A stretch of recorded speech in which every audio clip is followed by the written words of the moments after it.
Så ik reed heel een beetje met Gord en we worden bed leggen, want er wordt ganz hang zo'n, bitter der wordt kleine kinderen gaan, dat je een beetje weer in de feren komt. Zo je feren is nog genoeg ruim.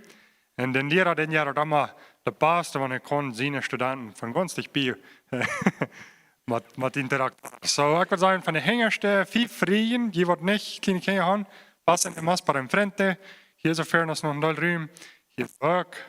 Zo passende, van de laatste 5 banken. Ja, laten we hier een beetje dichter weer zijn.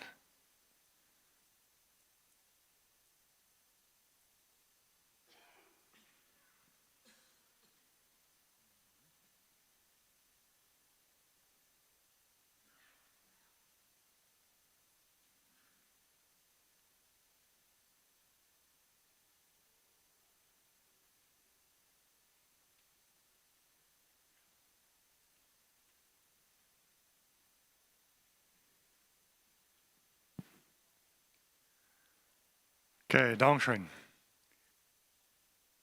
So, wir haben noch einen Schritt vorwärts gekickt naar dit. Jetzt hat Gord und Laura hier angekommen. Wir kennen persönlich all für eine längere Zeit. Und in 2020 dann wir meine frühe Nacht in SPC in Steinbach. Da war ein kennengelernt. Und eine von meinen ersten Erinnerungen. And I'm going to say it in English. So one of my first memories in Steinbach was Gord running in front of me, and we got to the first stoplight. I think it was maybe one kilometer down, and then I said, "Hey, wait a minute, Gord, my shoes are untied." And you remember what you told me? He said, "Oh, that's one of the oldest excuses in the books." I will never forget that. Yeah, so God has blessed me with many mentors in my life. So one of them is Gord. So thanks for letting the Lord use you the way He does, and the blessing that you have been personally in my life, Gord, and also in our lives, my life and my wife's life. So you were there. You were there in our past, a difficult time.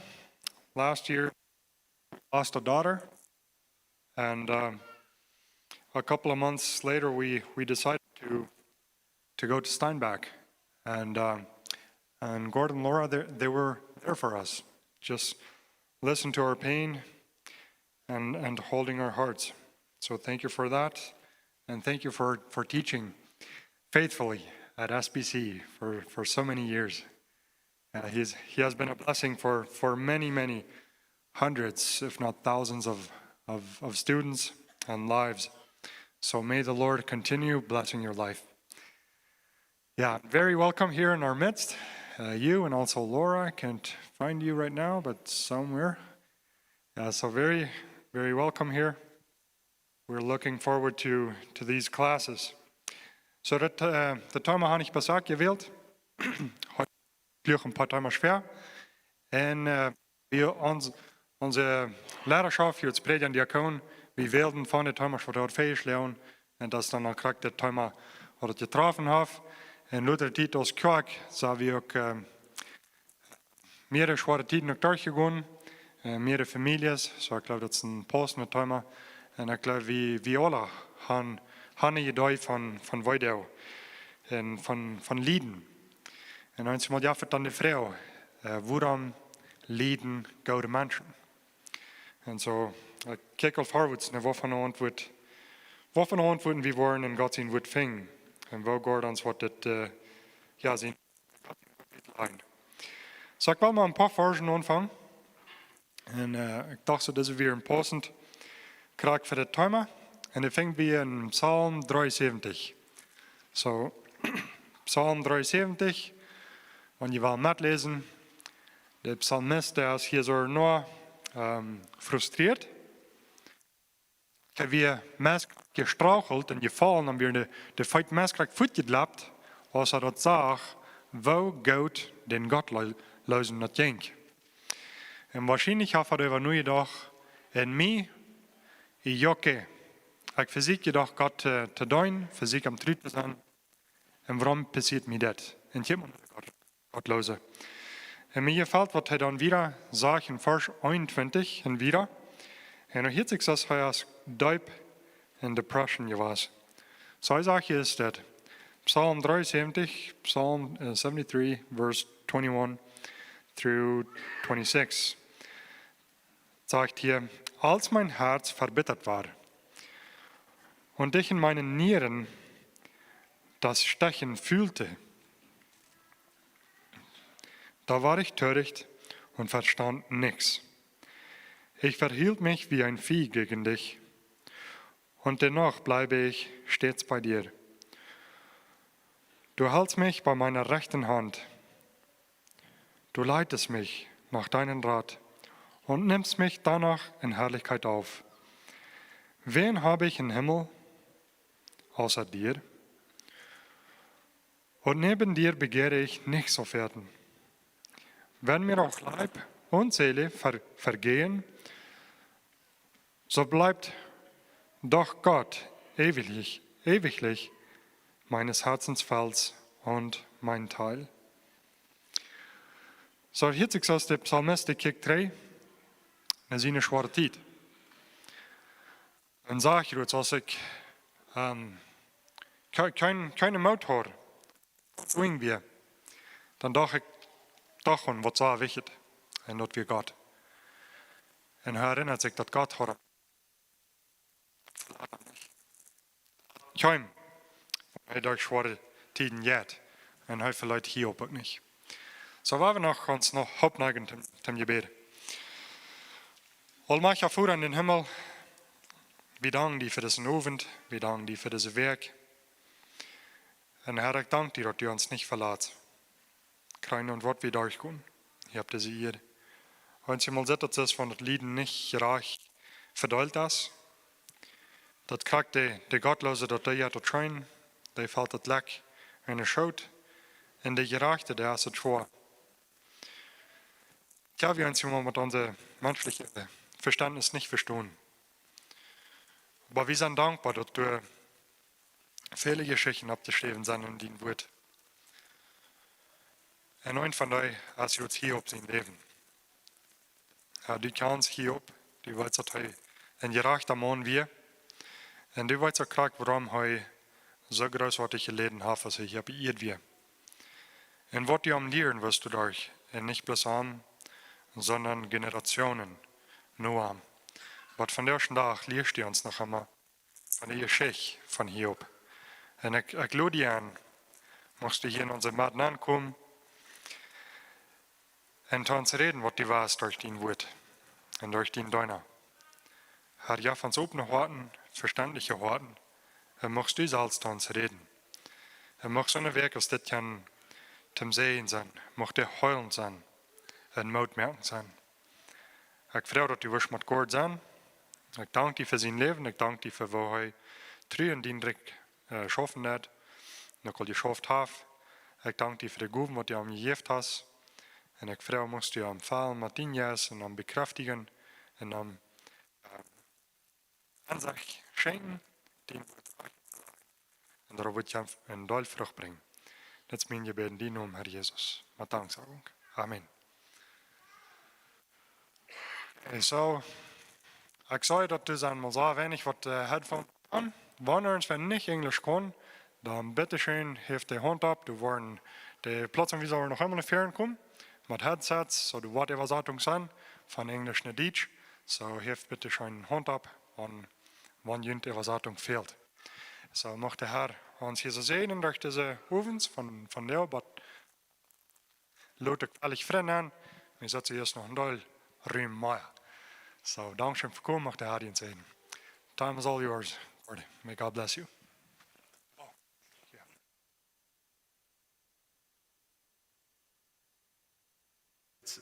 Ich kann gut Deutsch verstehen, aber reden kann ich rein nicht.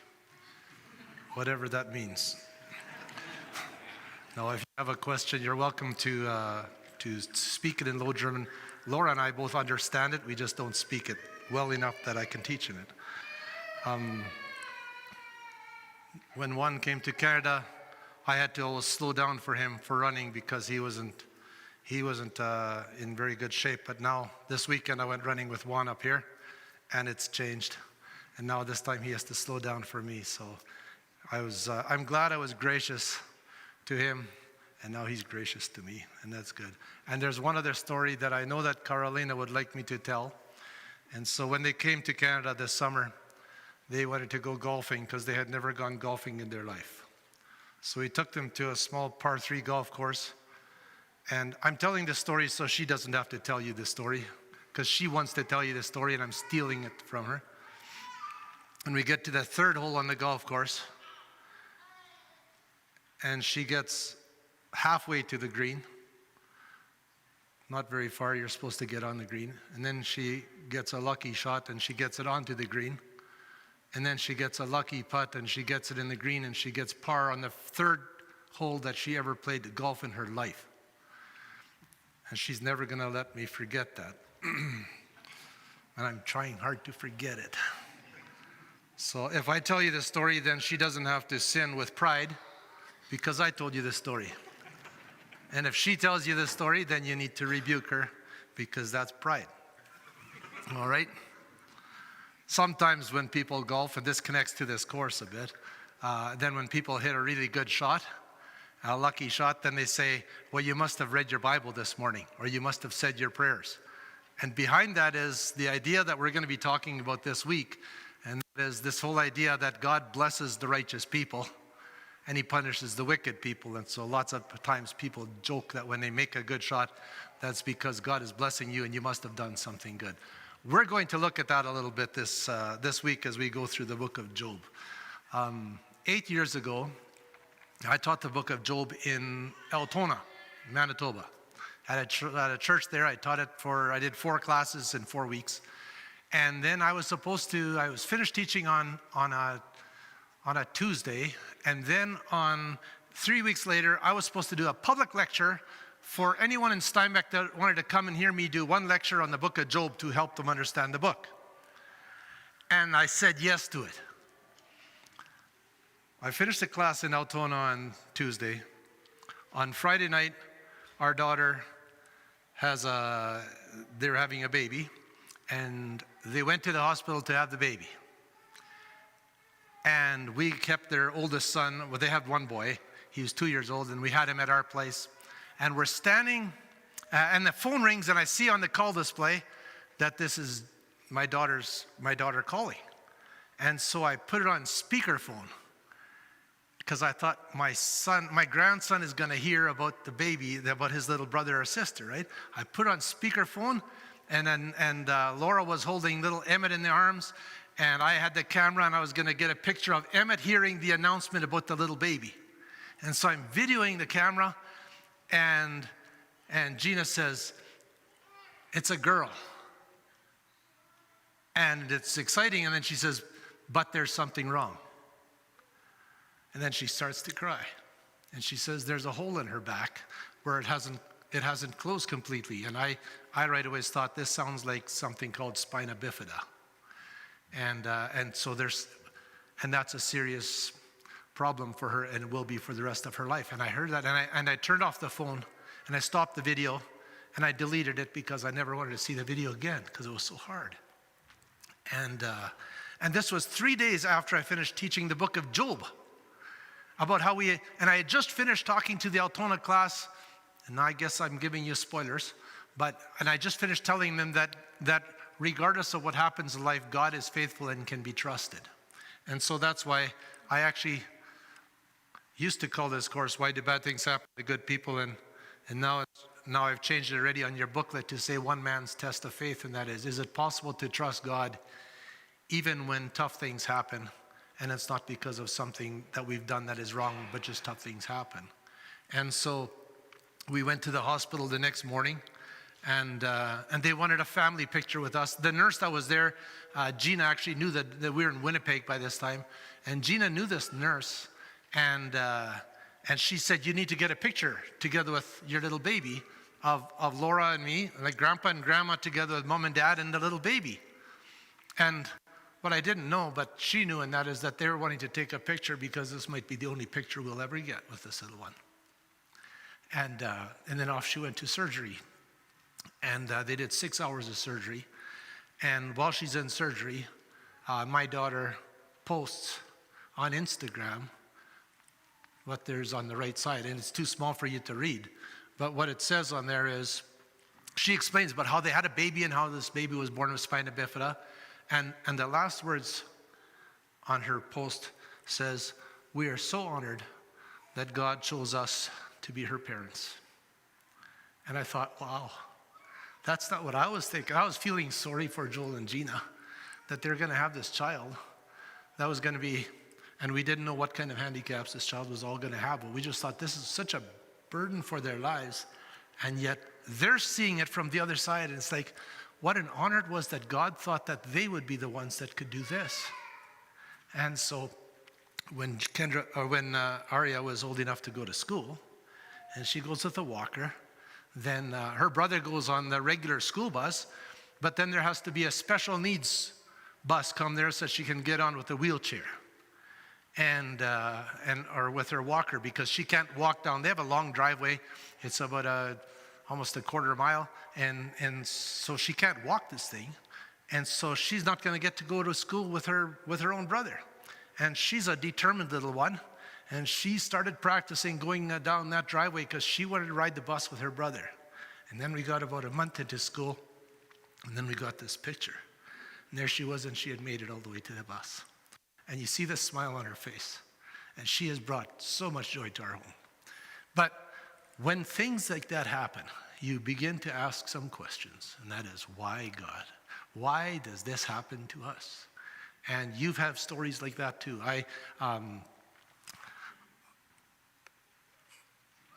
My dad passed away 10 years ago, and I still remember him on his deathbed. He was only in the hospital for 12 days. But I remember as he was in the hospital, people would come to him. My parents were missionaries, and they served in northern Manitoba among the Indian people, the indigenous people. And my mom and dad served their whole life up there. And people would come into my dad's hospital room, and they would say, Bill, you've done so much for the native people. You've served them your whole life. And they're just reminding him about all of the good things he's done, as if somehow maybe you've done enough good things that you'll get to heaven or so. I don't know what they're trying to say. But they just said, Bill, you have loved all of these people your whole life. You're such a good man. And my dad would just put up his hand and say, it's all about grace. It's all about grace. You'll never do enough to get to heaven. Somebody has done enough, and Jesus has done enough, and so he just says it's all about grace. But we have this mentality that somehow, if we do enough good, God is going to bless us, and he's going to reward us for all the good that we do, and that's just how it works. But you all have stories in your own life about how that doesn't work that way. And tough things happen, and it doesn't seem to be for a reason, and it can throw us off, and it can really bother us about stuff like that. We had our students did a trip to Brazil. Our students at Simon Bible College in 2019, and Philip Thiessen and his dad and I were very good friends. But Philip Thiessen went down to Brazil together with these students, and he passed away there. And it's like, but they're doing a missions trip. Like, this isn't how it's supposed to work, right? And so we have all of these stories where we ask, why? And so I think the book of Job is a very good book for us to walk through to try to understand, where is God when things don't make sense, when it doesn't seem like God is rewarding us for when we do good, or it seems like we're being punished, but we haven't done anything, it seems like, to deserve it. And so I want to take a look. I want to start off by setting this up by looking at the Bible a little bit and some of this. So do you all manage to get a handout like this? And if you didn't all get one, I made only 100 of these. And so maybe if some of you are married couples that get along with each other, you can share your booklet. And then maybe are there any extras if there's a couple, are some of you missing one? I think they're gonna maybe make some more copies. Are some of you able to share yours? There's about 5 people back there. Okay. Who's going to, Juan, you want to pick up this one here and get them to the people that have their hands up? Anybody else that you can share with somebody that you get along with? We just need a couple. And then the others, put up your hand without a paper, and that means that you're needing one, all right? And then hopefully we can get through this together.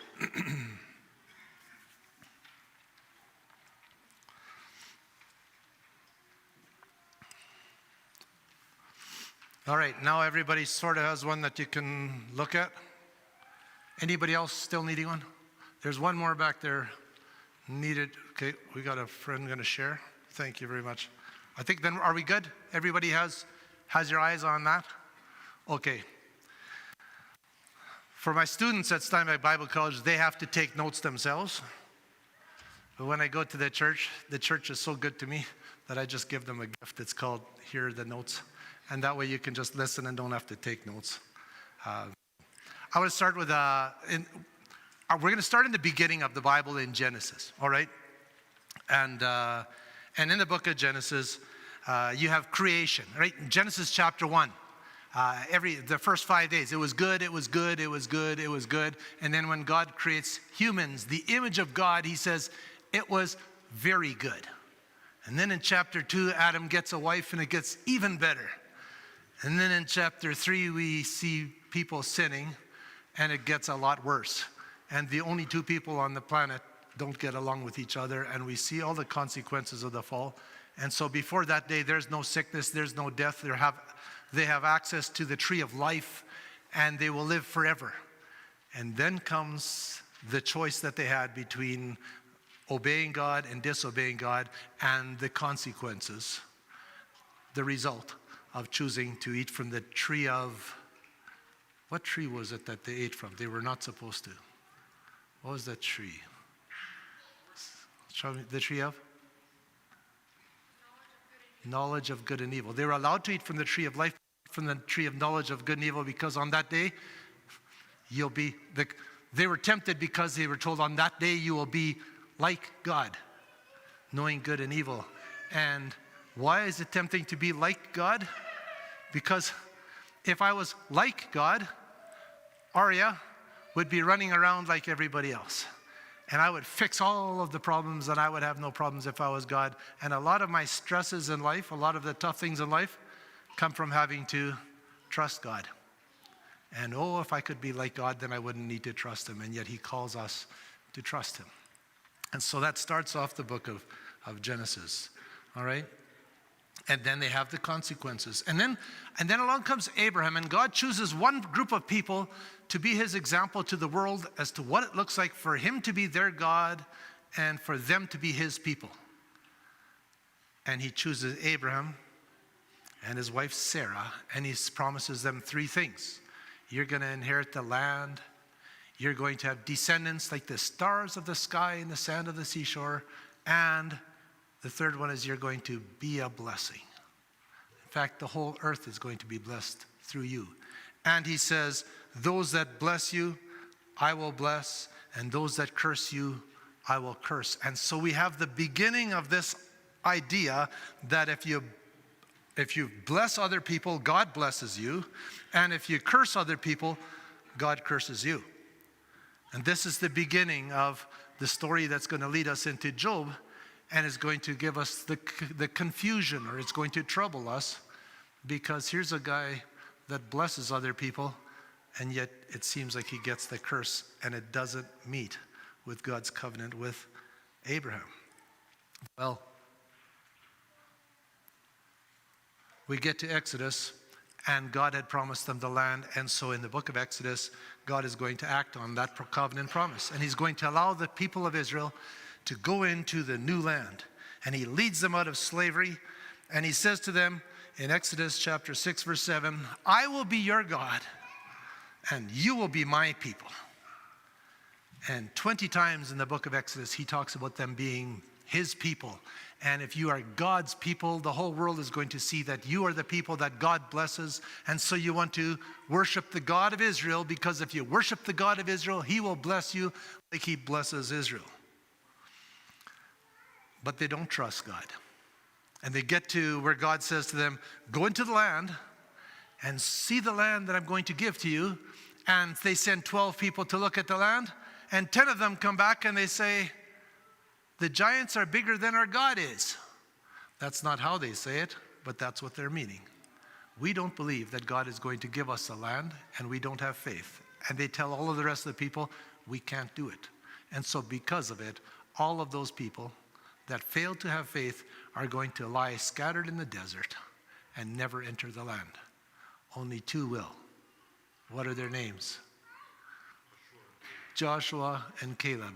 And they get to enter the land because they had faith. They're up to the land, and they're about to enter the land. That whole generation has died, except for Joshua and Caleb and Moses. But Moses has been told he's not going to go into the land. And so Moses preaches, I should try to keep up with this, right? Moses preaches his last sermon just before he dies. And the last words that somebody says just before they pass away are the word that you hold on to, right? That's like my dad saying, it's all about grace. And I will always remember that, because those were those last days. Those were the words we hang on to. Moses preaches one last sermon. It's called Deuteronomy. And he's preaching it to all of the people that weren't at Mount Sinai, because that generation has passed away, and now he's preaching to their kids. They were in children's church while Moses was preaching to their parents, and so now he preaches to them. And he's going to explain to them what it is that they're supposed to do when they enter the land. And he ends the book in Deuteronomy chapter 27 and 28, and he gives them a whole list. If you want to take a look, turn with me to Deuteronomy chapter 28, verse 1. Deuteronomy 28, verse 1.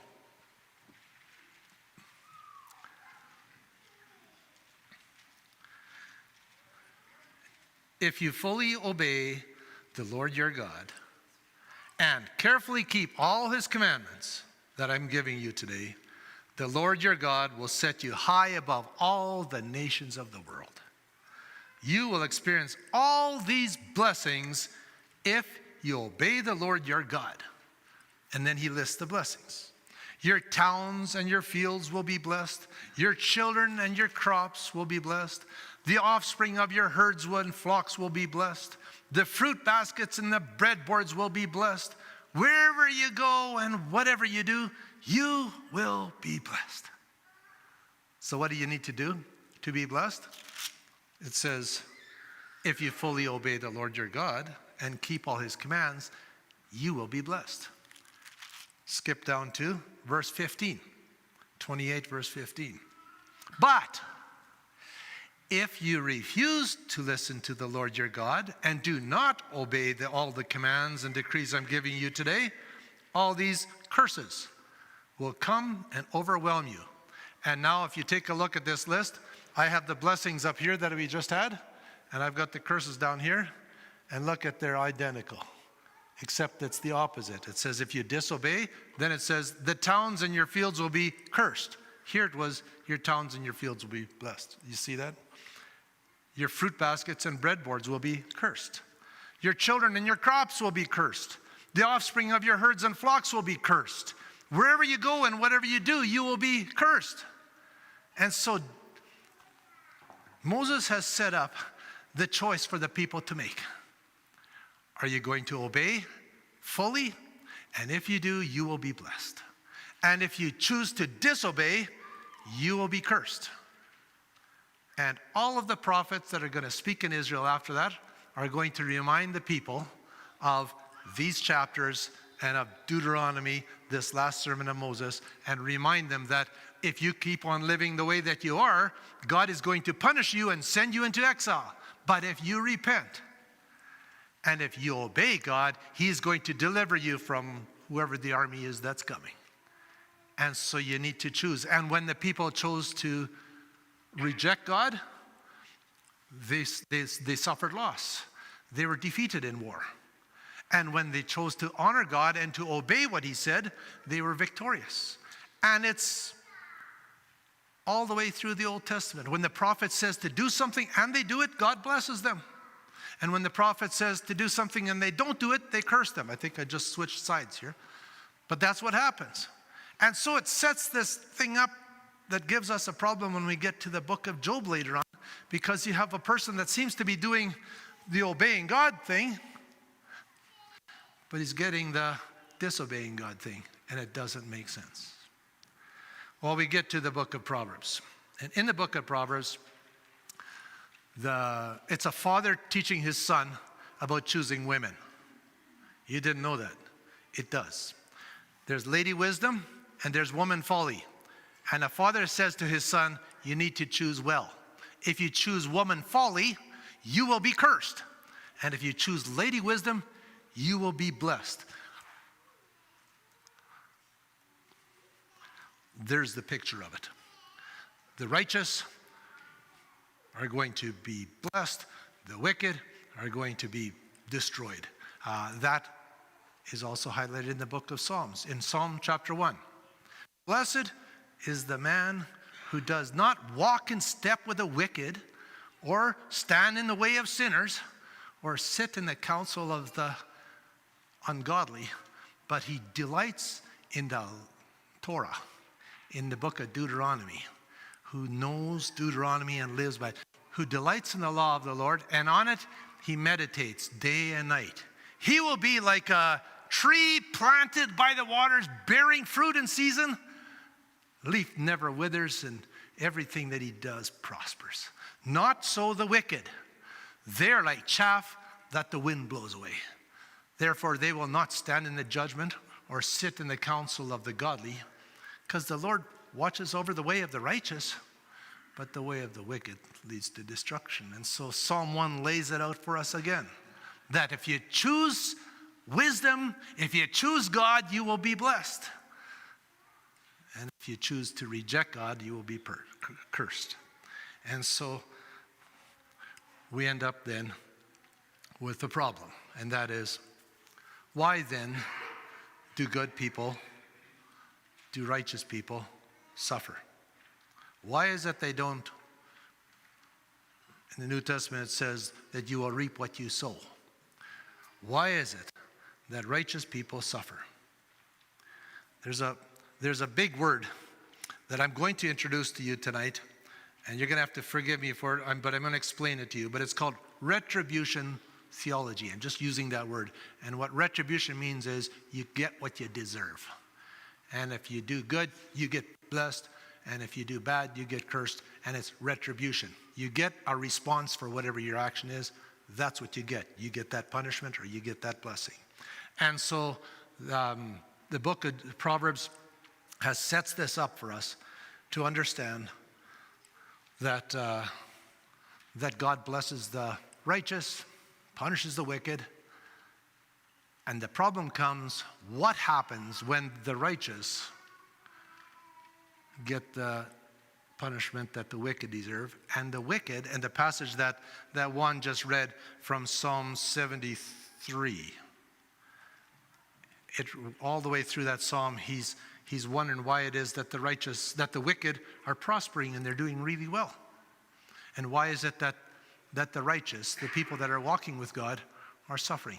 And it doesn't make sense to the psalmist, and it doesn't make sense to two books are written in response to the book of Proverbs.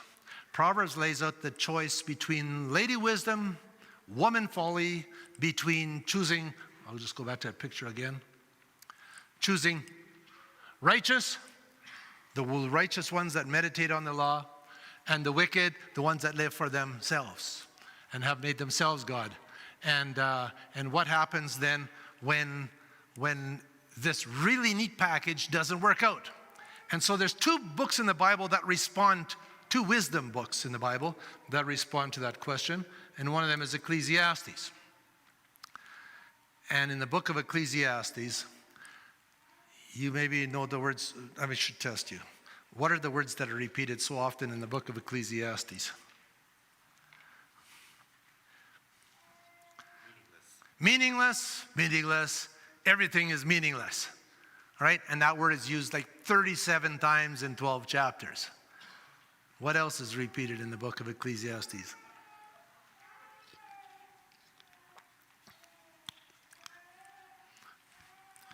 It's under the sun. And he says, meaningless, meaningless. Everything is meaningless under the sun. And what he means by under the sun, and that is, if you look around you and you try to make sense of life by just looking around you and not looking beyond you, but just making sense of life, it doesn't make sense. And you all have stories like that, where it seems that people were doing what was right, but suffered for it. And then you have other people that were doing wrong, evil, and it seems like they're prospering and they're doing well.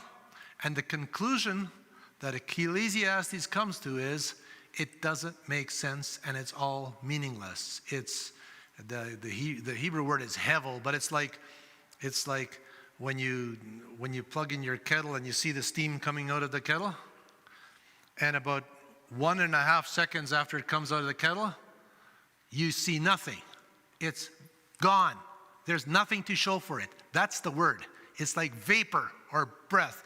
If you've been to Canada in winter and you walk outside and you go like this, you see your breath and it's gone right away. There's nothing left. And that's the word that he uses. And he says, if you try to make sense of life by just looking around you, it doesn't make sense. It's way too confusing. My son and my daughter and son-in-law, they end up with a little aria, and it's like, yeah, but they're walking with the Lord. They're living an upright life. Why did that happen to them? And you have your story, and Juan and Carolina, and walked through that this past year. And in fact, I'm allowed to say can I say which book you were reading when they lost their baby? They were actually reading the book of Job. They're in the middle of reading this book, and suddenly they were living the book. And it's like, wow, now where is God in all of this? And they chose to keep on reading the book. And they had a choice to make. It's like, well, this is a tough book to be reading. And they chose, no, we're going to keep on reading this book because we can't run away from God in our problems. When we get to our problems, we actually need to run to God. And we need to allow him to minister to us. I understand that some of you have gone through a lot tougher things than what we have gone through. And so I'm not speaking like an expert on understanding suffering. And maybe it's not the right time for you. Maybe you're in the middle of it right now. And so I apologize if some of the things that I'm going to say seem like I'm giving you answers when what you need is more than answers, is you need what Job's friends did for the first 6 days. And that's just someone to sit and listen and be with you, and not someone to give you answers. The last thing that we need when we're going through the toughest times is for someone to come and explain to us why this is such a wonderful thing, because it's not a wonderful thing in that time, and we just need someone to be with us. And so I'm going to say that at the beginning, that is maybe some of you are at a spot right now where it's just too much. And so I pray for you that God will give you the strength to carry through. And I trust that the words that are spoken here will in some way be able to minister to you, even in the hurt that hasn't healed yet and that you're in the middle of right now. And I recognize that we all have stories to share. While we have stories, and maybe some of them we need to share with another person, just to talk them through and just have somebody to walk alongside with us in those things. Ecclesiastes says it's meaningless, but he doesn't end with that. He does. Fortunately, he gets to chapter 12. I agree with Ecclesiastes, by the way. When he says meaningless, meaningless, everything is meaningless under the sun, he's right, because I look under the sun and it doesn't make sense. And I have to get to chapter 12 of Ecclesiastes, where it says, remember your Creator in the days of your youth. When you look past all of the things that don't make sense and you look to the God that sent his only begotten Son to die for my sins, and when he's hanging on the cross, he's looking at me along with the soldiers and saying, forgive them, for they know not what they're doing. And that God brings meaning back to my life when the things around us don't make sense. And instead of focusing on my circumstances, if I shift my gaze to God, life begins to take on meaning. That's the lesson of Ecclesiastes. That's not the book we're teaching this week. My course back is going through Ecclesiastes right now, but that's not our class. We're picking up the other book that addresses it, and that is Job's response. And so we want to take a look at Job this week and see how he responds to that question about what happens when life doesn't make sense. And so we start in the book of Job. It says, the very first verse of the book of Job says, there once was a man named Job who lived in the land of Uz. Does anybody know where Uz is? Good, because I don't either. And nor do most of the commentators know where Uz is. It's not a popular place. It seems to be somewhere east of where Israel is, but it's not clear where it is. It's a little known place. But he's not from Israel. This is not an Israelite this is happening to. It's a person from Uz, and it says there was Job who lived in the land of Uz. So we don't know who he was. It doesn't say, most of the books of the Old Testament, they say who the father was and who the mother was, sometimes the grandfather. And here's a guy that has no connection to anybody else and no idea where this place was, but it was probably somewhere east of Israel. And it doesn't tell us when it happened. And so when you ask like who and what and when and where, and we don't know the answers to these questions. And so then we're left having to try to understand when could this have happened and where could it have happened. And there are some people that say, and did it ever happen? And they say maybe it's just a story that was told. Maybe somebody just wrote a really good story about a character called Job, and so some people come to that. But he is referred to later on in the Bible. You're going to see him referred to in the book of Ezekiel. And he's going to be referred to again in the book of James. And so it's not that this is the only time that he appears. And so he was a biblical character that God uses to teach us a lesson. And the question that we walk into the book with is, what was the lesson God wants to teach us from this story that happens sometimes, somewhere, to somebody? And the neat thing about it not happening in a specific place at a certain time is the story is for everybody. It's not just for a certain group of people. It's for us in Burvald, Mexico, to understand. Is it Burvalde or is it Burvald? Yes. The answer is yes. Okay, so it's not just for us or for us in Canada, eh? It's for anybody. And here's the lesson for us, and to learn the lesson from this book of Job. We start then with the person Job. And he's described, there's 4 ways that he is described in this. It says in verse 1, he feared God. He was blameless, a man of complete integrity, or some of your Bible translations maybe say he was blameless and upright, fearing God and shunning evil. Those 4 things. Blameless. The word blameless, so he's a godly man. We know that. And the word blameless comes from the Hebrew word known as tam. And that word means to be complete or perfect or sound, right? You're complete. You're morally innocent or having integrity. He was a man that had integrity. He lived what he spoke. And his life was that all the time. That's what he was. He was tam. Having complete integrity, that's like a circle. This is not a circle. It doesn't have integrity, right? That's complete. That's a circle. And so he was complete. He was consistent. He lived the same way day after day. He was a man with integrity. That's the first thing we hear about him. The second thing that we hear about him is that he was upright. And the Hebrew word is yashar. And right away you're thinking about cutlery, because you got a plow teach word yashar. He was not cutlery. He was upright. The Hebrew word yashar means that it refers to a straight and a level way, to be upright, to be just, or to be lawful. He obeyed the law. Did he have the Torah? It doesn't say, depending on what the time was, but he wasn't from Israel, so he probably didn't have the Genesis, the 5 books of Moses, Genesis, Exodus, Leviticus, Numbers, and Deuteronomy. He didn't have that. But he obeyed the law in that he did what was right for his community. He was doing right. That's what he was known as. He's blameless. He's upright. It says that he feared God. In the book of Proverbs, in chapter 1, verse 7, it says that the fear of God, the fear of the Lord, is the beginning of wisdom. And so here we have somebody that is described as wise. He feared God. He feared God.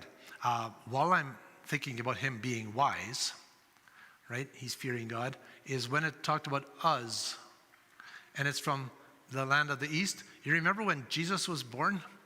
Where did the wise men come from? Wise men from the east.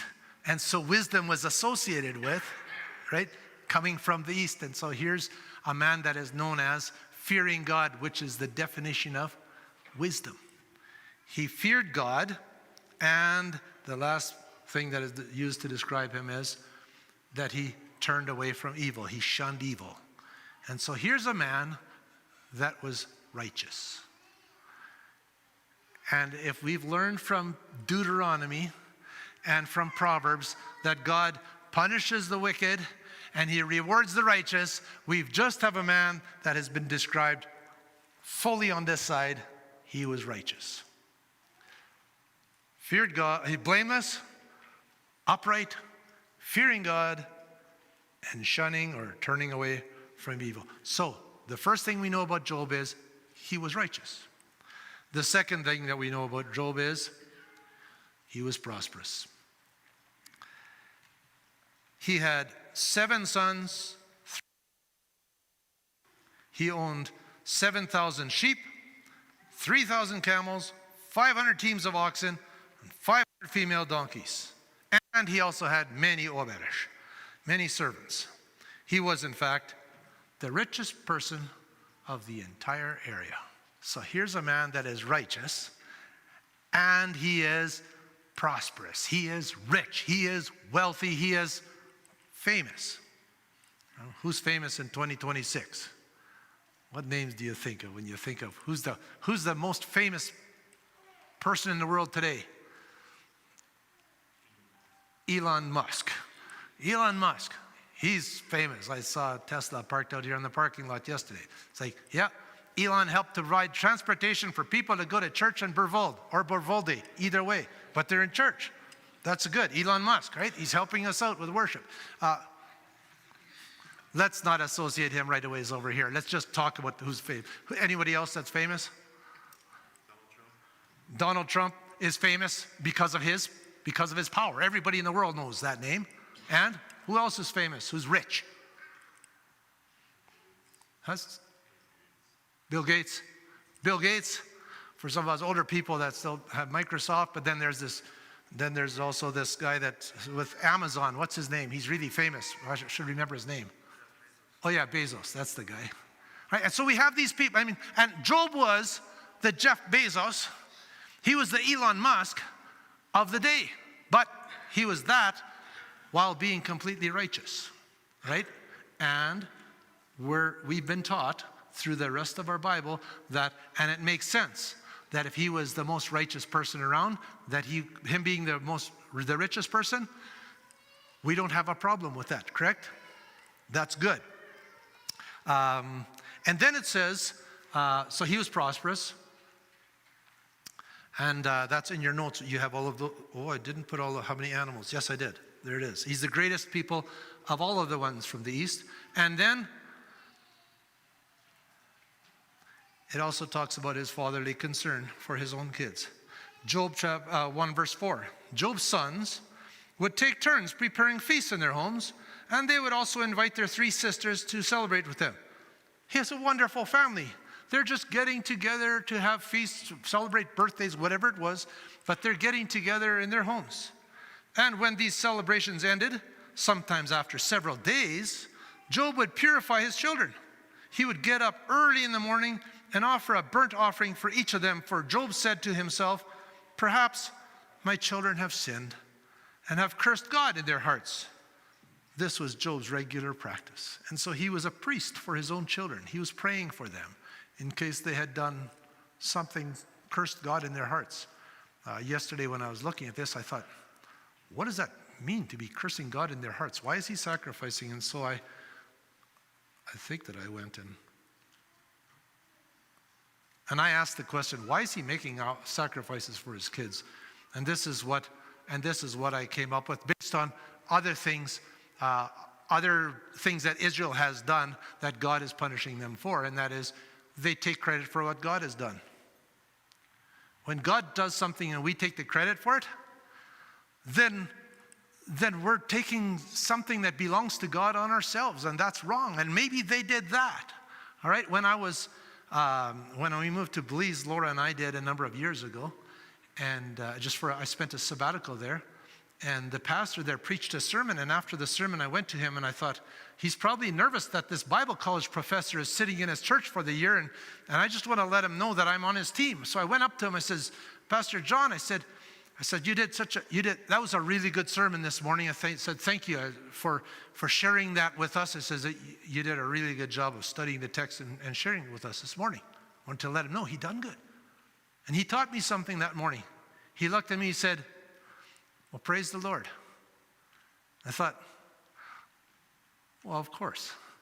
But when you preach a sermon and someone comes to you and says, Pastor, that was a really good sermon. It's like, what are you doing? Gord, that was a really good class. It's like, well, thank you. It's like, I worked really hard. You know how much time I spent on it? It's like, no. But so my pastor, John, right, he says, actually, if something this evening is going to minister to you and encourage you, that's because the Holy Spirit is doing some work. And it's connecting the words of the Scripture to your situation. And I can't do that. I can speak, but God does the work, and so then God gets the glory. And so the first thing is maybe pride. I just listened to a podcast 3 weeks ago, and he says, pride is taking credit for the gifts that you've received. Peter gave me a tour of some of the neighborhood this morning, and the first place that we went to is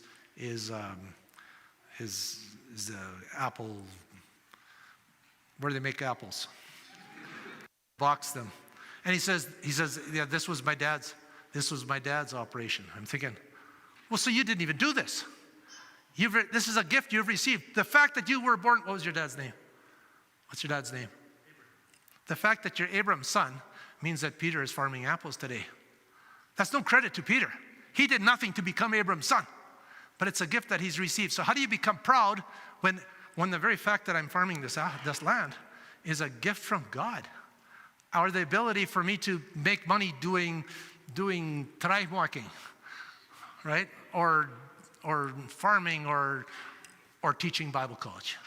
That God has given me the gifts and that God has given me the opportunity to go and study is a gift from God. Well, how can you take credit for that? So pride is taking credit for the gifts you've received. And he says, and so he's offering children. Maybe they've cursed God in their heart. Maybe they took credit for something that God had done. Maybe they've misjudged God's motives. That's the second one up there. Maybe they think that the reason why I made that golf shot is because God is blessing me because I'm such a good wife. And the answer is, no, don't try taking credit for that, but you think that God is blessing you because you're so good. And the answer is, no, he's not blessing you because you're so good. He's blessing you because he's God. And don't start taking credit for the things that God's blessing us with. Thirdly, in Deuteronomy chapter 29, the Israelites, this is just before they're going into the land, and Moses is preaching to them. He says, don't ever think that God isn't going to act on what he has said that he will do. And think that you can maybe get away with something and God won't notice. And maybe that's what the kids were doing. We don't know what they were doing, but he just says maybe there's something that they've done, maybe with how they were thinking. And in case of that, he's offering a sacrifice for them. Maybe in Isaiah 47, verse 10, he's challenging Israel for thinking that God might not see our actions or our attitudes. Maybe God doesn't know our attitudes. And we're afraid to confess something to God and he already knows it. Now, you're not telling him anything new. It's like, God, you know what, yesterday I cheated on this test in school, and he says, he knows that. Right? And sometimes we can think that the things that we're doing or saying or thinking, that somehow God isn't aware of it, and he's aware of these things. And so maybe that's what it was. Maybe they thought that God couldn't see what they were doing. Or maybe it's denying God altogether. And it says in Psalm 14 verse 1 and Psalm 53 verse 1, the same line, and that is, the fool says in his heart, there is no God. And maybe life is just about having good luck, and there isn't a God. We don't know what the children were thinking. Job doesn't know what they're thinking, but he knows how the human mind can easily go these places. And that is, you know what, the reason why things are going well for me, the reason I didn't have an accident driving my car today is because I'm a good person, and it's actually because God is a gracious God. That's all. And so at the end of the day, you better stop and give thanks for all of the gifts that he's given to us, because if not, we might wander down one of these paths and start thinking that the reason why my day was so good is because, boy, I sure put a lot of effort into it, or I helped 3 people out during the day, or something to do with me and not to do with him. Job makes offerings for his children every time. And it says this was Job's regular practice. He prayed for his kids. He's godly, he's prosperous, and he loved his family, and he prayed for them. So when we get to the book of Job, we come here and we ask a few questions. And then one of the first questions that we ask is, what does God have to do with money and health? Does God give money and health to some people and not to others? And how do we figure that out? Right? Does God control what we have and how healthy we are?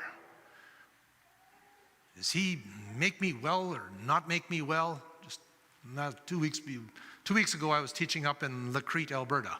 And while I was up there, my ear plugged, and I'm trying to get the wax out of there, and it's just plugging. I'm flying there and flying back. And every time I'm flying, it's just plugging up, and I'm thinking, but God, I'm teaching 1 Corinthians in your church. Like, why is my ear plugging up? Because I want to be able to listen to the students, and my wife too, of course, right? But yes, both. And but why is that, right? And now I'm wanting to go to Mexico, and I don't want to end up with a plugged ear going here and flying. And surely, God, you want to bless me because what does God have to do with what we have and how healthy we are? What is the connection between God and our health and our wealth? What's the connection? The second question that we ask is, does God always reward good and punish evil? Does he always do that? And then why does he allow suffering? That's a question that we have. Why does he allow suffering? And why does he sometimes give and sometimes take away? Because it doesn't always make sense. And so we're going to go into the book of Job asking some of these questions. And then the third question that we're going to ask is, how can we explain why Job is suffering? And his friends are going to spend a lot of energy on this question, and that is, what did Job do wrong to deserve his suffering? Because we know about retribution theology. We know that you reap what you sow, and we know what he is reaping, and that is suffering. And so our question is, what did he sow? What did he do? All right, so how do we explain why he's suffering? Did he sin to deserve it? And if so, what was his sin? And his friends are going to be very helpful in giving him ideas as to what he must have done, because they know that he deserves it, because the wicked are punished and the righteous are blessed. And you're getting the punishment, so that puts you over on this side, and we're just trying to sort out what exactly you've done. There's 3 views of suffering given in the book of Job. There's Satan's view, there's Job's view, and there's God's view. And Satan's view also happens to be Job's friend's view. And that is, they think that suffering is predictable. By predictable, meaning you can tell when it's going to happen. All right? When I'm driving down the road, and then I see a vehicle go flying, and I'm already going 82 kilometers an hour. I know it's only supposed to be 80, but I do it 82. And then a vehicle comes by, clearly 130 or 140. And then a mile down the road, well, you don't have police here, but in Canada, you're not allowed to speed, okay? They mean it. When they put the speed limit, it means that speed limit, right? So we'll leave the police out of it here because they don't enforce that stuff here. But what happens is, if somebody comes by you at about 130 kilometers an hour, and then all of a sudden you see that they're in the ditch up ahead, and their vehicle's out on the field, and it's like, oh, I guess they were texting while they were speeding, and it's like, well, you kind of had that coming, didn't you? Right? That's retribution theology, right? You kind of deserved it, and we're sitting there smugly in our vehicle, driving along with our seatbelt on, not texting. Are you allowed to text in Mexico when you drive? It's not advised. Is it illegal? Yeah, they don't enforce it though either. You don't mess around with that in Canada. It's lots of money. But here you are, and you're obeying. It's like, and the reason I'm on the road is I'm obeying the law, and the reason why you're over there in that cornfield is because you were going 140 kilometers an hour while texting, calling your girlfriend, whatever it was, and you sort of have it coming, right? So Satan's view and Job's, and that is, it's predictable. If you disobey, you're going to get that package, and if you obey, you're going to get this package, and it's predictable. You reap what you sow, and you will be rewarded for good, and you'll be punished for evil. And good is, and I underline this word always, good is always the result of God's blessing, and evil is always the result of God's cursing, punishment for sin. And that's this thing called retribution theology, and it's Job's friend's view. Retribution theology, or you reap what you sow, is useful in understanding life, but it becomes a problem when we make it our complete theology.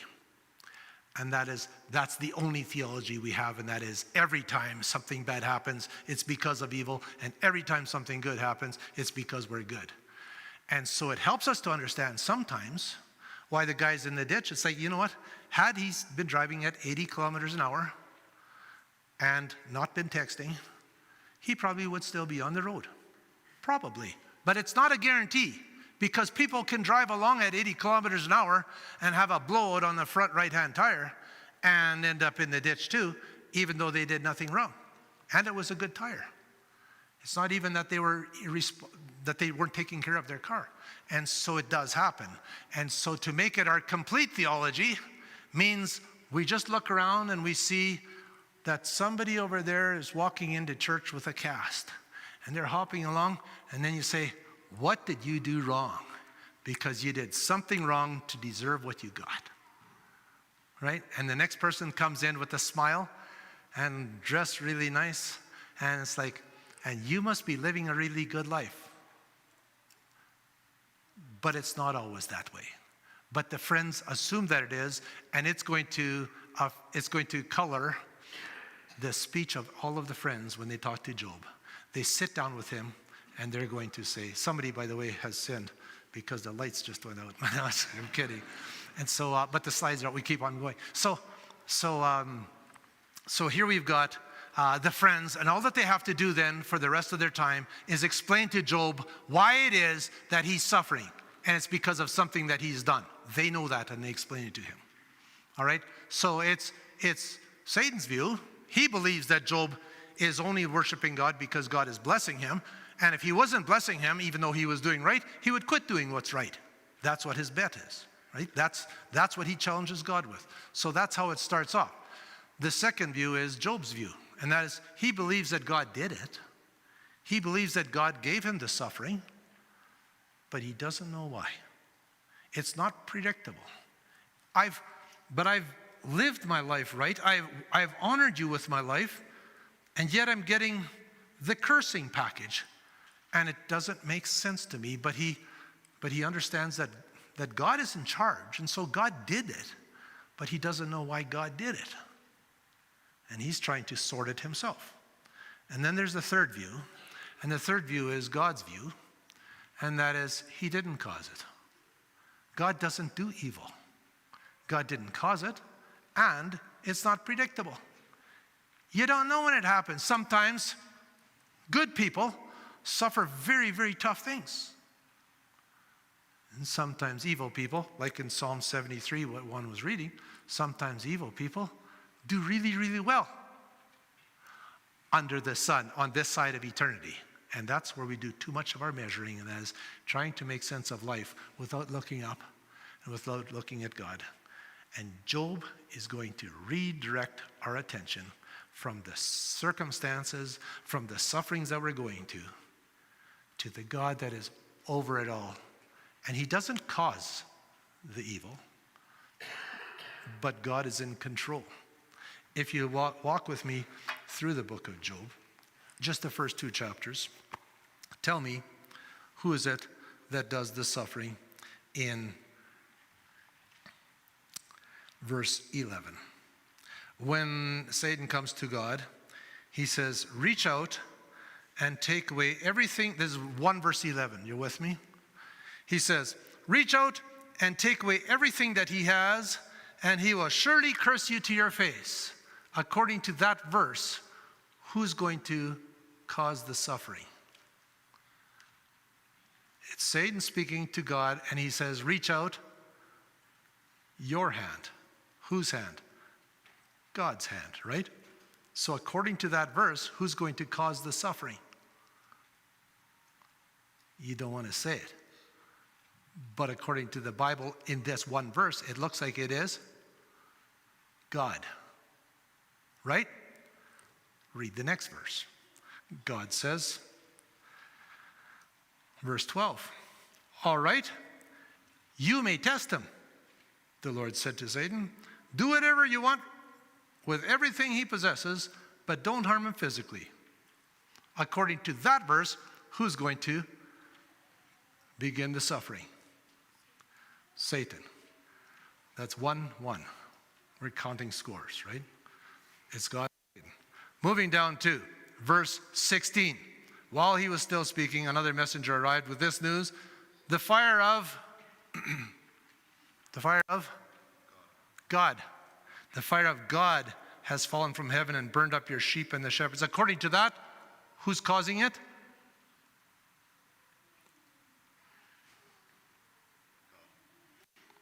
It's what the Bible's saying, right? It's God, right? So it's God, Satan, God. Continuing on, verse 21. Job responds to what happened to him, and Job says, I came naked from my mother's womb, and I'll be naked when I leave. Who gave? The Lord gave, and the Lord took away. According to that, who does Job understand caused his suffering? God. Chapter 2. Verse 3. Then the Lord asked Satan, have you noticed my servant Job? He's the finest man in all the earth. He's blameless, complete integrity. He fears God, stays away from evil. Just like chapter 1, verse 1, right? It's repeated. Even though you urged me to harm him without cause. Who urged whom to harm? Job. Even though Satan urged God to harm Job for no reason. Then verse 3. Then the Lord said to Satan, verse 4. Satan replied to the Lord, skin for skin. A man's going to give everything he has to save his life. But reach out and take away his health, and he's going to curse you to his face.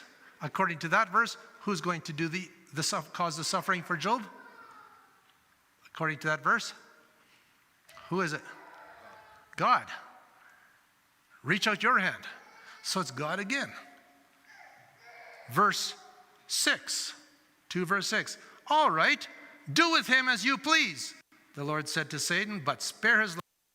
So Satan left the Lord's presence, and he struck Job with terrible boils from head to foot. To that verse, who did it? We're more comfortable with this one because this is where it's supposed to land. Because God does good and Satan does evil, and we're uneasy with God being given the credit for doing the bad, causing the suffering. Well, then he's married, and we have to give his wife a moment of time because she has a conclusion. And what does she say in verse 9? His wife said to him, oh, by the way, men, don't memorize this Bible verse and quote it to your wife ever. This is not a good verse to recite in your home. But he says to her, you speak like a foolish woman. Should we accept only good things from the hand of God and never anything bad? Oh, sorry, I have to go back to what she said. His wife said to him, are you still trying to hold your integrity? Curse God and die. She blames it on God.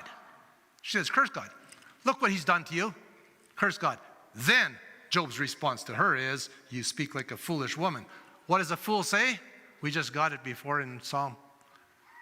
2 verses in Psalm. The fool says in his heart, there is no God.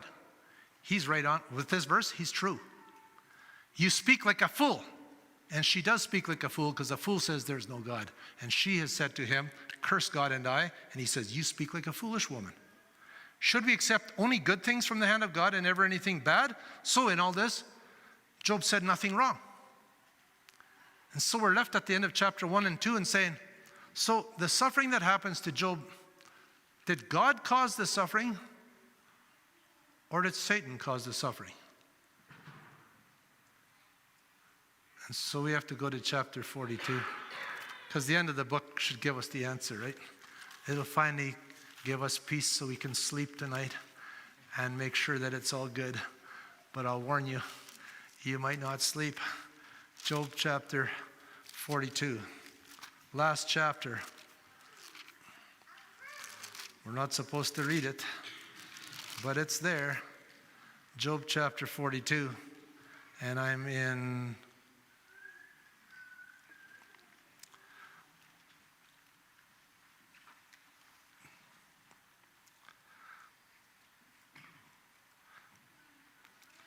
verse 11. I'll read it for you. Then all his brothers and sisters and former friends came and feasted with him in his home. And they consoled him and comforted him because of all the trials that the Lord brought against him. And each of them brought him a gift of money and a gold ring. And so according to that, here it says that the Lord brought these against him. So now we're left in real trouble because does God cause suffering? Or does Satan cause suffering? And the answer is, according to these verses, yes. Who's in charge? Who's in charge of the world? This should not be confusing for anyone. This should be clear. Who's in charge of the world? God is. Who wants to be in charge of the world? Satan. But Satan is only able to do what God allows him to do. So whenever something evil happens, Satan is unable to do any evil in this world unless God has allowed him to. And so you have I don't know that I want to use the word right, but you are correct in saying when something happens and looking at God and saying, why did it happen? Because God could have stopped it. And the fact that he didn't stop it and he's in charge, it paints it as, yeah, but God did it. But God doesn't do evil. But God's in charge of everything. And so God chooses to allow Satan to go ahead and torment Job, but Satan's not in charge. God is in charge. And so the one ultimately that's responsible for everything is God, because he could have stopped it. Right? Does that make sense? God's not doing evil, but I will use you one. You get for you, but when your little one passed away a year ago, Satan wants every one of us to suffer, and God says, "I will allow it sometimes, but I will be there with you for it. You will not suffer alone." And so He allows it, but God doesn't take a life, but He allows Satan to try us, to torment us, to walk us through tough times that we don't deserve according to retribution theology, if you just reap what you sow. And He allows Satan to Jesus talks about to Peter, I think he says, that God has allowed Satan to sift you like wheat. And he tests us to see whether or not our faith is troubled because of who God is. Our faith needs to lie in who God is, not in what he does. And that was the challenge that Job is going to walk through in the book. And Satan is going to challenge God on it and say, I bet that Job follows you because of what he gets out of it. And he doesn't love you for you. He loves you for the benefits because of what he gets out of it. And the book is going to set up that challenge to see whether or not it is possible for, and that's why I put the title at the beginning. It's One Man's Test of Faith, and that is, can you trust God in spite of life circumstances? Not because of life circumstances, but in spite of them. And so that's the question we're going to walk through. We're going to try to understand how God works. If God is both all-powerful, and he is, right? We understand God is all-powerful, and God is also all-loving. And that's the question that we as humans walk through, and that is, if God is all-powerful and God is all-loving, how could anything ever happen that isn't good? If God truly loves us, why wouldn't he, if he could give us good, why wouldn't he give us good? And so we search. How can the wicked prosper if God is just and fair? And why do good people suffer? And how could God let it happen? And so, there's an article written by C.S. Lewis called God in the Dock. And in it he talks about a court scene. And in a court scene, you have somebody that's on trial, and you've got a judge. And then you've got the jury. And we're trying, and as C.S. Lewis talks about it, he says, the book of Job, and we do this in life, and as when we ask the questions that Job's friends were asking, is God fair? We're putting God on trial, and he owes us an explanation when we will be the judge as to whether or not what he's doing is right or wrong. And so we are the jury, and God is on trial, and we're going to say that he's right or wrong in having allowed, and you all have the stories of circumstances in your lives, and we say God was, and we're angry at God because it was not fair the way that he treated us. And the book of Job is going to, by the end of the book, spoiler alert, by the end of the book we're going to realize that we will never understand the answers that God is going to give us because he's so far beyond us. And so I have, for some of you that aren't going to make the next evenings, I'll give you the answer. Oh, I shouldn't do this, but I will. I'll give you the answer to the question to why bad things happen to good people. And I believe that the answer is 3 letters long. It goes U-G-H, ugh. And it's what you do when you see something that's way bigger than you and you just go, ugh. And that's Job's answer. And he realizes that God is so far beyond him that he would never understand. He's asking God to explain to him how he runs the universe and thinks, you think you could understand that? And when God answers with how big he is, Job just says, ugh. And he backs off and he says, tell you what, you be God and I will worship. And you don't owe me an explanation for why you do the things that you do in this world. I just trust you. And he passes the test of, can a person have faith regardless of life circumstances? And then, I'd wreck the whole story if I told you how God responded once he answers the test. So you have to come back for Thursday night for that one. All right? The book of Job, Trimper Longman, I took a course with him, in Old Testament. He says, the book of Job is not about suffering, it's about wisdom. It's about who is wise. Ultimately, where does a person go to find wisdom? And the answer is You go to God, you don't go to circumstances to find wisdom.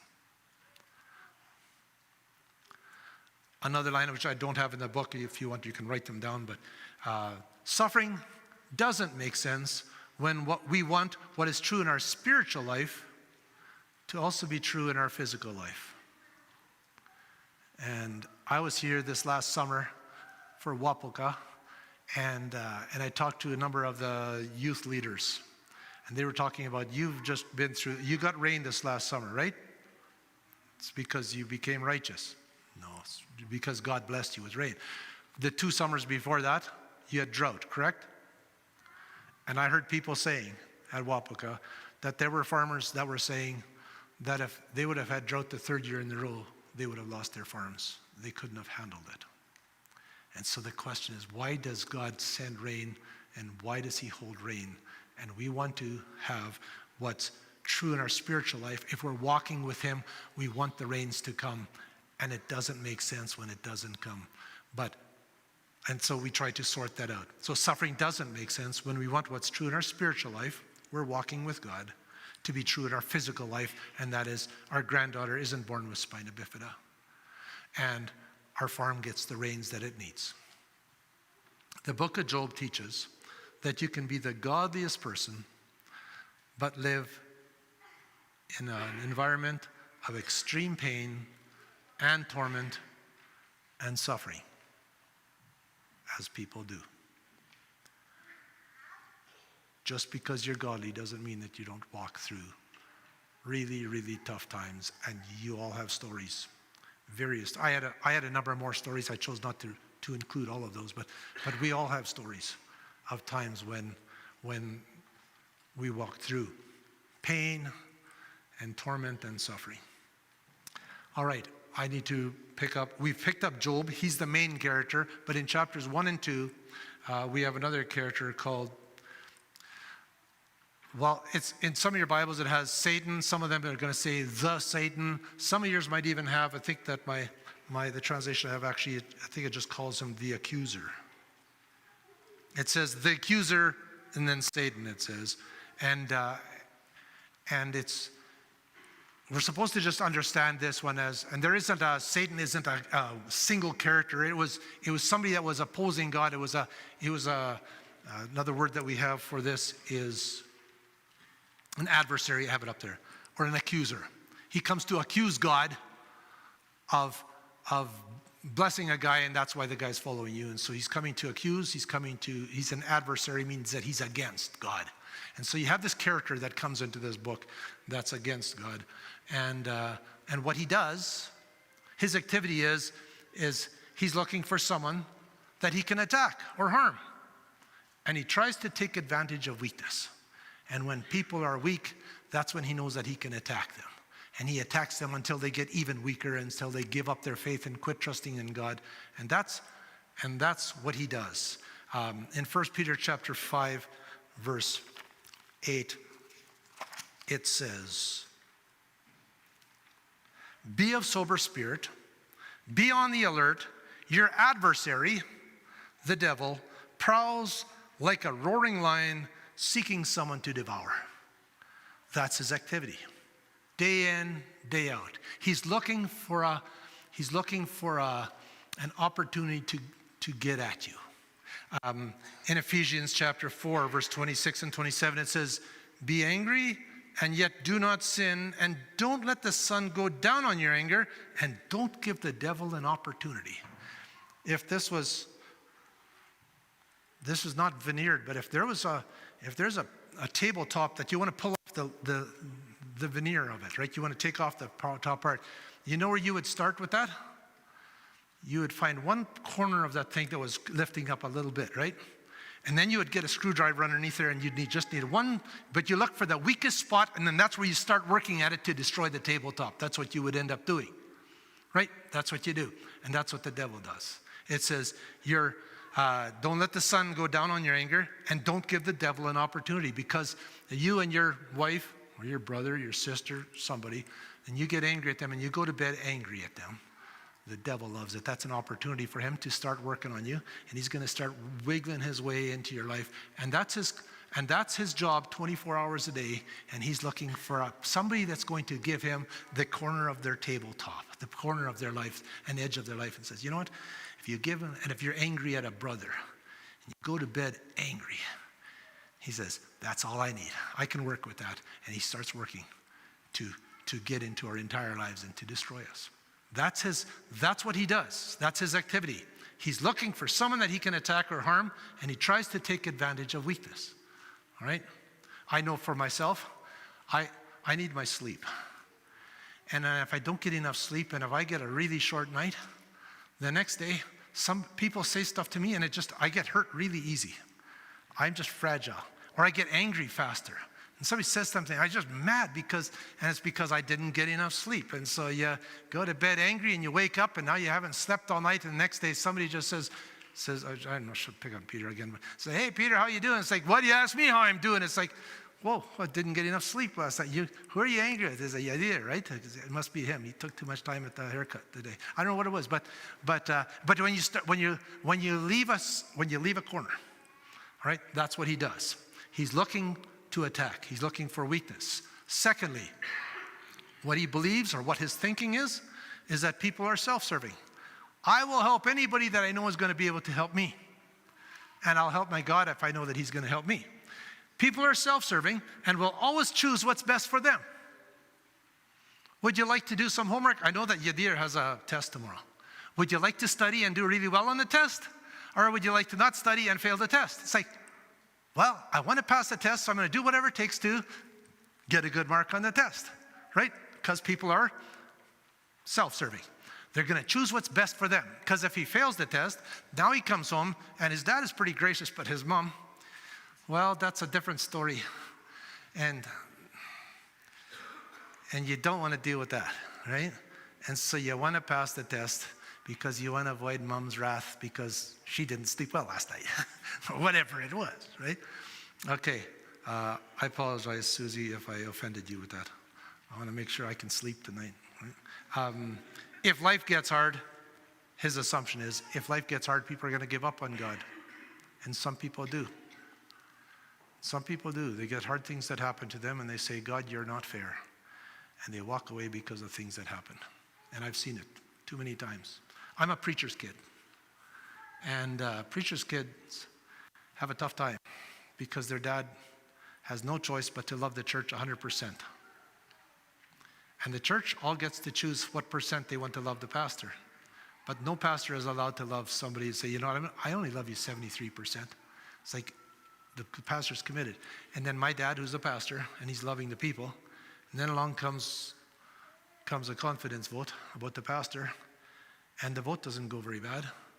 And I've seen preachers' kids that vote is what turned them against God for life. Because that's how the church loved my dad, and my dad was loving them 100%, and they didn't love him back. All right? And so if life gets hard, and your dad, who was a pastor, didn't get loved by the church, then I'm done with the church, and I'm done with God. And people do that. When life is hard, they turn because they can't handle the adversity through the tough things that they're going through. And Satan believes that everybody's going to just serve God if things are going well for them, and if things aren't going well, they're going to reject God. The third thing that I have to say about him, and that is he has limits. And this is what allows me to sleep at night. When I was in Belize 2 years ago, before the election up in the U.S., oh, that's controversial. I'm going to say it anyways. The people there asked me, so what do you think about the election? And because it was Trump versus either Harris or the other Biden. But this is, what do you think about the election? I said, you know what? I said, I teach Old Testament. And in the Old Testament, Nebuchadnezzar was the greatest man in the world. And when God says, tonight you're going to eat grass like a cow, he eats grass like a cow. And then later on, God says, tonight you're going to die, and he dies. And I said, whether it's Trump or Harris or Biden, or in Canada, whether it's Polyev, or it was Trudeau at the time, whether it's Trudeau, whether it's Putin, whether it's Xi, whether it's, says every one of them depends on God for their next breath. Oh, and so I wasn't finished that. Or whether it's Putin, or whether it's Zelensky, or it's Xi, or it's Gord Penner. we all depend on God for our next breath. And every breath that I take and any one of them takes is a gift from God. And when God decides that's my last breath, it's done. And so I said to them, so I sleep at night.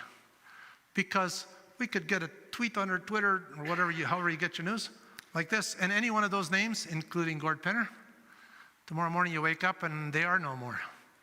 Because God decided that was the last breath for whoever it is that thinks that we are great. But we depend on God for every breath. And so I say, I go to bed at night because the one that was in charge last night is still in charge tonight and will be in charge tomorrow.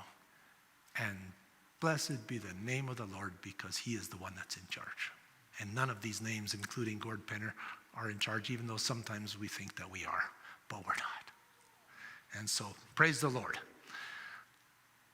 So God sets the limits for us and for what happens in our world. And so I just wanted to point out that this is all about divine concession, and that is Satan is able to do nothing more than what God chooses to allow and say, okay, you can touch his property, but you can't touch him. And that's the limits of how far Satan can go. And in chapter 2 it says, okay, you can touch him, but you can't take his life.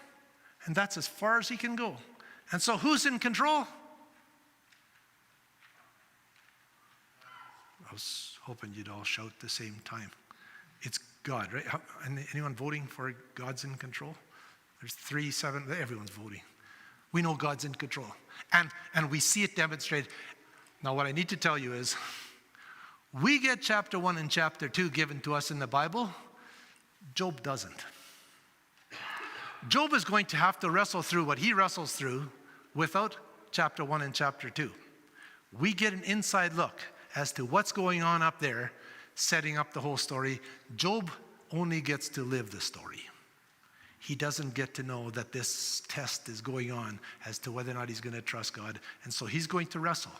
And he's going to try to find out who this God is. And he's going to ask the questions. And when he asks the questions, we need to remember this. When he asks the questions, God, why is this happening? It's not a wrong question. And so when you have a friend that asks the question, why is it happening? It says in Job chapter 42, verse 7.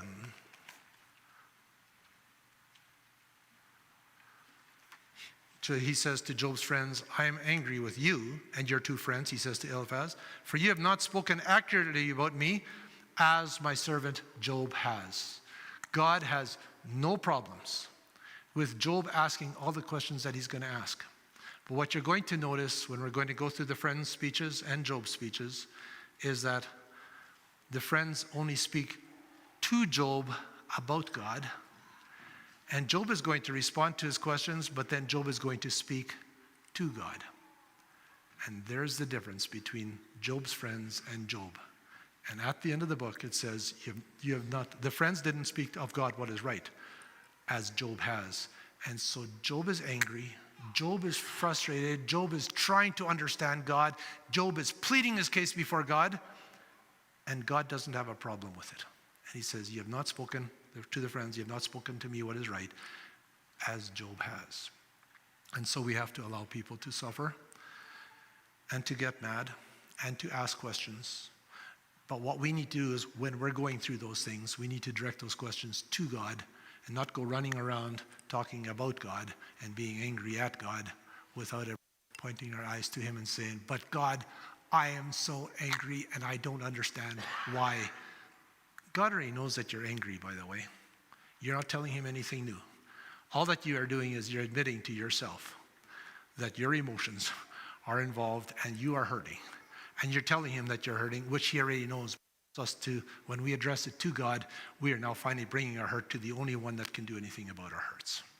And we're directing it to God, and it's the beginning of us casting our eyes to the one who created us, to the one who sustains us, and the one that gives me my next breath. And so I continue to worship, even as I groan and weep and am confused and don't understand But I point my eyes to him and I say, God, I don't understand, and I don't think it's fair. And that is what I think, and I'm honest with him. He says, and he's okay with it. You can say these things to God. He's big enough to hear the things that we are thinking. And he says to Job, you're allowed to ask the questions, and you're allowed to contend with me and to have that conversation with me. And he doesn't say, Stameti, Harkmo. He just says, and he allows Job to approach him for many chapters. And he says, you friends haven't spoken to me what is right, as Job has. And so he allows Job to wrestle with it through. So we got 3 more days. We're going to, in the next chapters, hear Job and his friends wrestling. The friends are mainly going to be talking about God, but Job is going to be wrestling with God and trying to understand the stuff that we've been privileged to get in chapter 1 and chapter 2. Should I conclude with prayer? Let's pray. Lord God, we come before you in faith and in trust, knowing that you are the God of the universe, and you're the God of every individual in the universe. And so you are my God, you are our God, and you are in control. And so tonight, we sleep, not understanding all of the circumstances in life, but trusting that you understand, that you are all-powerful, you are all-loving, and that even if we don't understand what's going on, you do. And you love us, and we choose to place our trust in you without having to have all of the answers. And so lead us and guide us as we seek to understand how you work and how you respond to Job in his pain, and how to be friends that can respond to our brothers and our sisters when they're in pain in ways that are understanding and helpful, and encourage them in their faith. In Jesus' name, amen.